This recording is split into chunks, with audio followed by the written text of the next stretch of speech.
여러분 반갑습니다. 김형석입니다.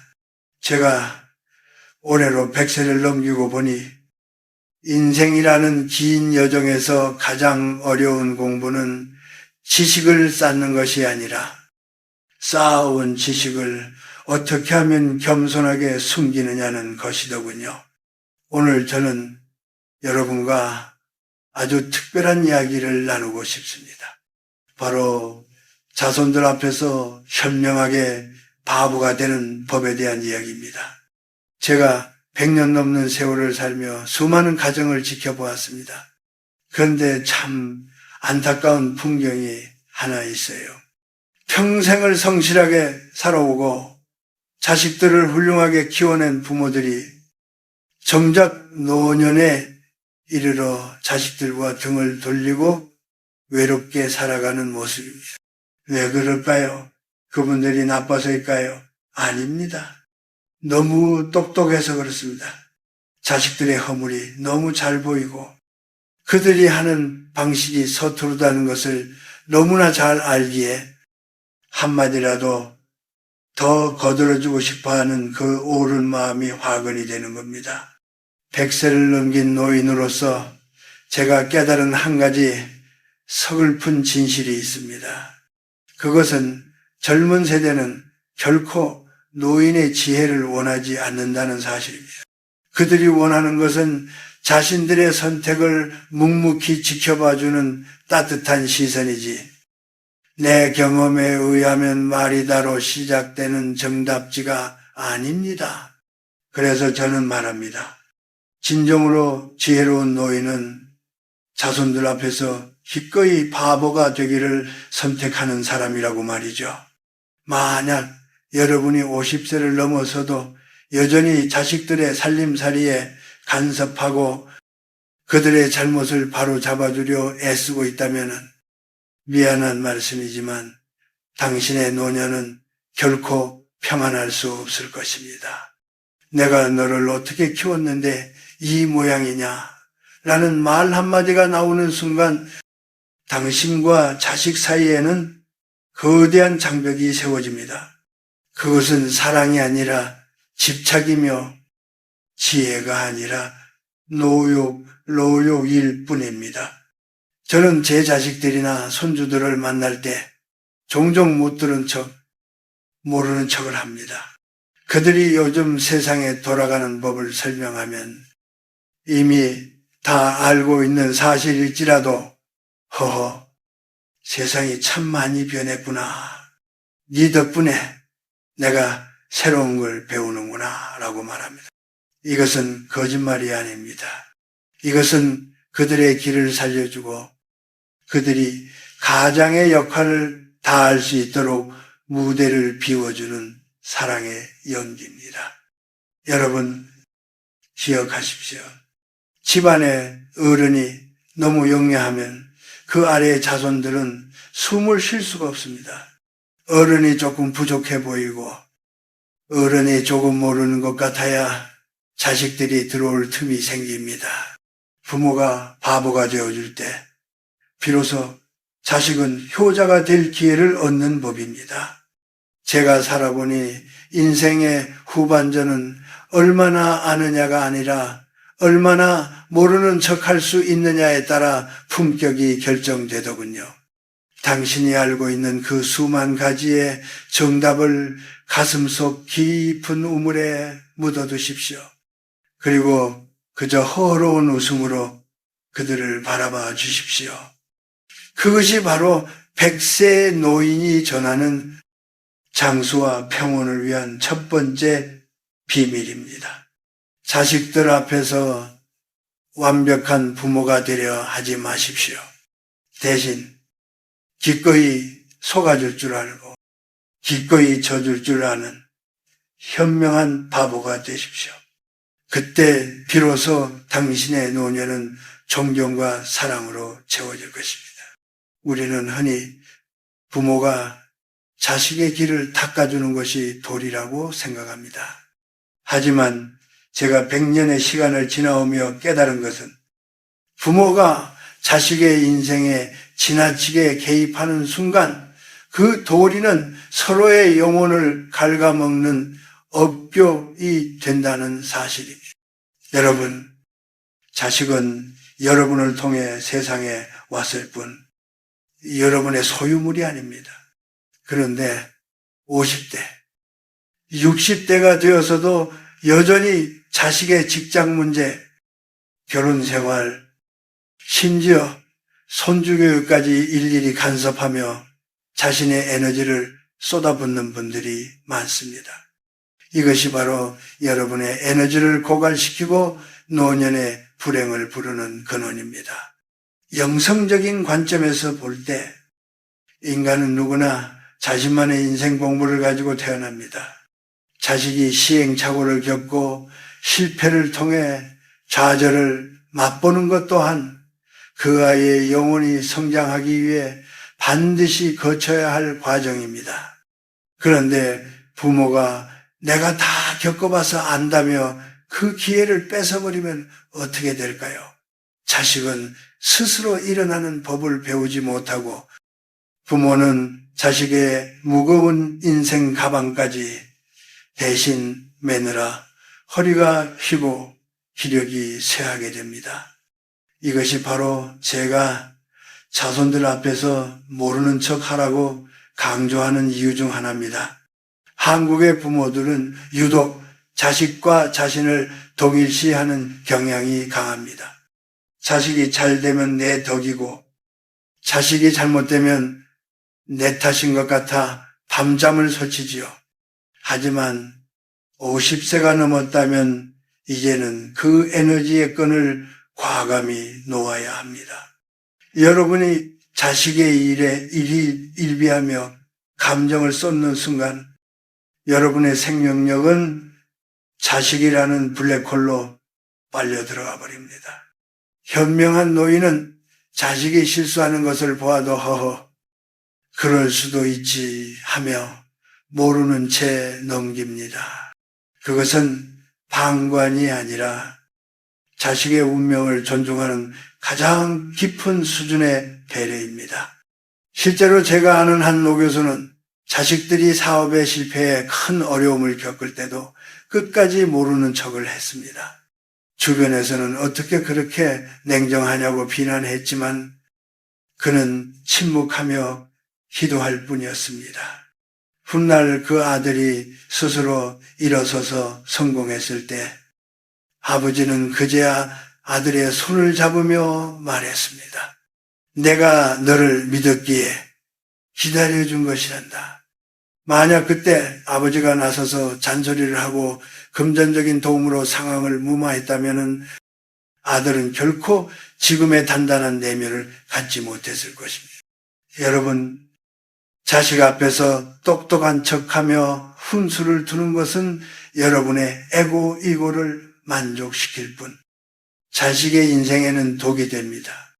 여러분이 거봐라, 내 말이 맞지 않느냐라고 말하는 순간 자식의 마음속에는 부모에 대한 존경이 아니라 열등감과 원망이 싹 됩니다. 늙은 부모가 지켜야 할 가장 큰 덕목은 기다림입니다. 자식들이 모여 앉아 자기들만의 방식으로 삶을 논할 때 슬며시 자리를 비워주거나 못 알아듣는 척 고개를 끄덕여 주십시오. 요즘 젊은 애들 사는 건 도통 모르겠구나 하고 허허 웃어넘기는 그 태도가 자식들에게는 가장 큰 자유를 줍니다. 부모가 바보를 자처할 때 그 가문의 에너지는 비로소 선순환하기 시작합니다. 여러분의 노년이 평안하고 장수하기를 원하신다면 오늘부터 자식의 인생에서 감독관의 완장을 내려놓으십시오. 그것이 자식도 살리고 여러분의 남은 생명력도 지키는 유일한 길입니다. 인생의 가을을 지나 겨울의 초입에 들어선 여러분, 가끔 이런 기분이 들지 않으십니까? 내가 이렇게 정정하고 아직 머리도 팽팽 돌아가는데 왜 아이들은 나를 뒷방 늙은이 취급할까 하는 서운한 말입니다. 명절이나 가족 모임에서 자식들이 나누는 대화에 끼어들고 싶고 잘못된 정보를 바로잡아주고 싶은 욕구가 불쑥 들이칠 때가 있을 겁니다. 하지만 그때가 바로 여러분이 가장 경계해야 할 순간입니다. 내가 내 지식을 뽐내고 아는 체를 하는 그 찰나가 사실은 자식들과의 거리를 수킬로미터나 벌려놓는 순간이기 때문입니다. 우리는 흔히 무시당한다는 느낌에 예민하게 반응합니다. 내가 평생을 어떻게 살았는데 나를 가르치려 드느냐며 버럭 화를 내기도 하죠. 하지만 곰곰이 생각해 보십시오. 그 화는 어디에서 오는 것입니까? 그것은 나의 존재 가치를 자식들의 인정에서 찾으려고 하기 때문에 생기는 갈증입니다. 내가 똑똑해야만, 내가 영향력이 있어야만 대접받는다고 믿는 그 마음이 여러분을 불명과 스트레스로 몰아넣습니다. 100세를 살아보니 알겠더군요. 노년의 진정한 품격은 대접받는 데 있는 것이 아니라 대접할 필요가 없는 사람이 되는 데 있습니다. 아는 체는 에너지를 밖으로 쏟아붓는 행위입니다. 50세 이후에는 안으로 에너지를 모아야 장수할 수 있습니다. 자식들의 대화가 비논리적이고 그들의 경제관념이 위태로워 보여도 그냥 허허 그렇구나 하고 넘기십시오. 그들이 당신을 세상 물정 모르는 노인으로 여긴다면 오히려 그것을 기회로 삼으십시오. 그래, 나는 이제 그런 복잡한 세상일은 잊고 마음 편히 살련다 하는 태도가 여러분을 모든 책임과 비난으로부터 해방시켜 줍니다. 이것이 바로 제가 말씀드리는 영적 자유입니다. 고독은 여러분이 똑똑할 때 찾아옵니다. 모든 것을 비판하고 분석하는 노인 곁에는 아무도 머물고 싶어 하지 않습니다. 반면 조금 모자란 듯 웃어주고 이야기를 잘 들어주는 노인 곁에는 손주들도 모여들고 자식들도 마음을 터놓습니다. 여러분이 바보를 자처할 때 역설적으로 여러분은 가족 내에서 가장 강력한 치유의 에너지를 가진 존재가 됩니다. 자식들이 사회에서 입은 상처를 들고 부모를 찾았을 때 거기서 또 다른 훈계와 지적을 만난다면 그들이 갈 곳은 어디이겠습니까? 현대 사회의 중년들이 겪는 가장 큰 고통 중 하나는 지적받는 것에 대한 두려움입니다. 자식들도 밖에서는 이미 충분히 지적받고 경쟁하며 살고 있습니다. 그런 그들에게 부모님 댁만은 내 서툰 모습도 허용되는 공간이어야 합니다. 부모가 완벽한 정답을 들고 기다리고 있으면 자식은 그 집 대문을 열기가 두려워집니다. 여러분, 스스로를 너무 다그치지 마십시오. 내가 모르면 자식들이 무시할까봐 겁낼 필요도 없습니다. 여러분이 가진 진짜 가치는 지식에 있는 것이 아니라 굴곡진 세월을 버텨온 그 깊은 생명력에 있습니다. 그 생명력은 말이 아니라 침묵 속에서 그리고 자비로운 미소 속에서 뿜어져 나옵니다. 오늘 밤 잠자리에 들어서 생각해 보십시오. 오늘 나는 자식 앞에서 얼마나 바보가 되어 주었는가. 만약 당신이 오늘 자식의 실수를 보고도 눈 감아 주었다면 당신은 오늘 하루를 아주 훌륭하게 보낸 것입니다. 그 눈 감아줌이 당신의 혈압을 낮추고 당신의 심장을 평온하게 하며 결국 당신을 100세 너머의 평안으로 인도할 것입니다. 지혜로운 자는 머리로 이기려 하지 않고 가슴으로 품어 안는 법입니다. 여러분, 이제 우리는 구체적으로 무엇을 내려놓고 무엇을 지켜야 할지 실천적인 지혜를 모아야 합니다. 인생의 후반전에서 가장 큰 장애물은 과거의 나와 현재의 자식을 비교하는 마음입니다. 100년을 살아보니 노년의 건강과 장수는 입으로 들어가는 보약보다 입 밖으로 나가지 않는 말의 절제에서 결정되더군요. 먼저 여러분의 언어에서 반드시 버려야 할 3가지 표현이 있습니다. 첫째는 내가 다 해봐서 아는 데입니다. 세상은 빛의 속도로 변하고 있습니다. 여러분의 경험은 귀중한 유산이지만 지금의 자식들이 살아가는 세상에는 더 이상 유효하지 않은 공식일 수 있습니다. 둘째는 너희들 걱정돼서 하는 말인데입니다. 걱정은 사랑의 얼굴을 하고 있지만 받는 사람에게는 무거운 심리적 부채가 됩니다. 셋째는 나중에 후회하지 말고 내 말 들어라입니다. 후회 또한 자식이 스스로 겪고 감당해야 할 몫입니다. 이 말들을 버리는 순간 여러분의 뇌는 불필요한 스트레스에서 해방되고 에너지는 비로소 여러분 자신의 생명력을 유지하는 데 쓰이게 됩니다. 다음으로 자식이나 손주들에게 무시당했다는 생각이 들 때의 대처법입니다. 이때야말로 진짜 바보가 되어야 할 절호의 기회입니다. 자식이 무례한 말을 하거나 당신의 조언을 묵살할 때 똑똑하게 맞서 싸우지 마십시오. 허허, 내가 나이가 드니 정말 깜빡깜빡하는구나. 내 말이 맞을 게다라고 말하며 허허롭게 웃어버리십시오. 이것은 비굴함이 아닙니다. 상대의 낮은 수준에 나의 귀한 에너지를 섞지 않겠다는 거룩한 선언입니다.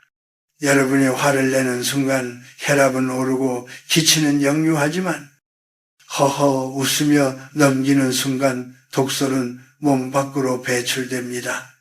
또한 집안에 낡은 권위를 버리십시오. 예전에는 가부장적인 권위가 가정을 지탱했지만 지금은 공감하는 할아버지, 할머니가 가정을 화목하게 합니다. 자식들이 여러분을 찾아와 세상 살아가는 고충을 털어놓을 때 해결책을 제시하려 들지 마십시오. 대신 참 고생이 많구나, 애썼다 라는 한마디와 함께 따뜻한 밥 한 끼를 내어주십시오. 자식은 부모의 똑똑한 머리가 아니라 따뜻한 가슴을 기억하며 다시 찾아오는 법입니다. 물건에 대한 집착도 버려야 합니다. 나중에 자식들 주겠다며 쌓아둔 오래된 가구들, 입지도 않는 옷들, 옛날 서류들, 이런 것들은 집안의 기 흐름을 막을 뿐만 아니라 여러분의 정신을 과거에 묶어둡니다. 공간이 비워져야 새로운 기운이 들어오고 마음이 가벼워집니다. 마음이 가벼워지면 몸은 자연스럽게 생기를 되찾습니다. 여러분, 진정한 상팔자는 자식에게 대접받는 노인이 아니라 자식에게 바랄 것이 없는 노인입니다.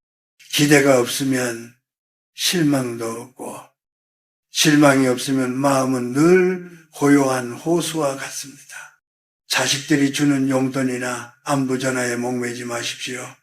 대신 혼자서도 즐거울 수 있는 취미를 찾고 동네 산책길에 들꽃과 대화하는 법을 배우십시오. 여러분이 스스로 행복해 보일 때 자식들은 비로소 안도하며 여러분 곁으로 다가옵니다. 현명하게 바보가 되어 자식의 짐을 덜어주는 부모, 그 부모의 얼굴에는 세상이 줄 수 없는 평온한 광채가 서립니다. 그것이 바로 장수의 비결이자 중년 이후의 삶을 완성하는 최고의 기술입니다. 인생이라는 긴 강물을 따라 100년을 흘러와 보니 마지막에 남는 것은 내가 얼마나 높이 올라갔느냐가 아니라 얼마나 평온하게 내려놓았느냐는 것이었습니다.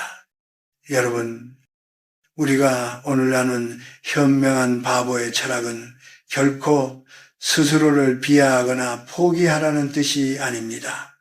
오히려 그것은 내 삶의 주권을 타인의 시선이나 자식의 반응으로부터 완전히 되찾아오는 가장 적극적인 자기 사랑의 방법입니다.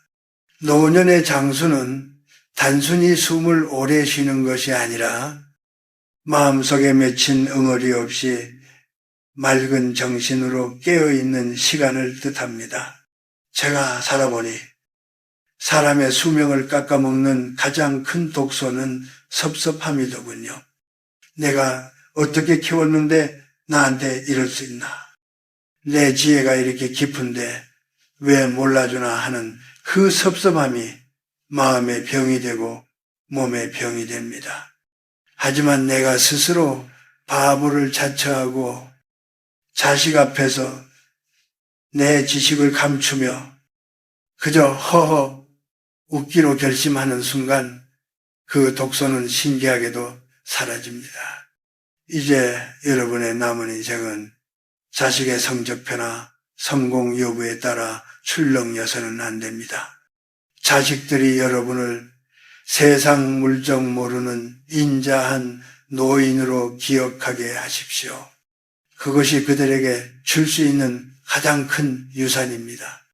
부모가 너무 똑똑하고 서슬퍼렇게 살아있으면 자식들은 부모를 존경하기보다 두려워하고 피하게 됩니다.